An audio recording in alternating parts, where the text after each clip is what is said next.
একটা ছোট গ্রামে ছিল একজন কৃষক, যার নাম ছিল দেবকান্ত। তার জীবনের শুরু ছিল খুবই সাদাসিধে। মধু ছিল একমাত্র ছেলে তার মা বাবার, আর তাদের ছিল একটি ছোট্ট ক্ষেত। বাবা মা তাকে শিখিয়েছিলেন কিভাবে কৃষিকাজ করতে হয়, কিভাবে মাটি চাষ করতে হয় এবং ফসল সংগ্রহ করতে হয়। তবে মধুর জীবনে সব সময় সুখ ছিল না। এক বছর প্রচণ্ড খরা পড়ে এবং ফসলগুলি মারা যায়।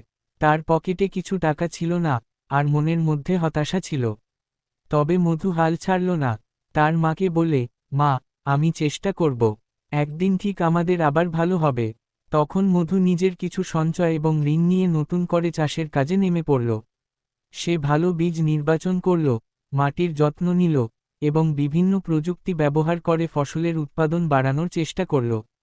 তার পরিশ্রম ও আত্মবিশ্বাস তাকে একসময় ফলপ্রসূ ফল দিল। ফসল ভালো হলো এবং মধু সফল হল। একদিন মধু শহর থেকে ফিরে এসে গ্রামের সকলকে বলল, জীবন কখনোই সহজ নয়, কিন্তু কঠোর পরিশ্রম এবং বিশ্বাসের সাথে কাজ করলে কোনো কিছুই অসম্ভব নয়। মধুর গল্পটা ছিল এক কৃষকের জীবনের অদম্য সংগ্রাম, যেখানে কঠিন সময়েও হাল না ছেড়ে নিজের লক্ষ্যে পৌঁছানোর পথ দেখানো হয়েছিল।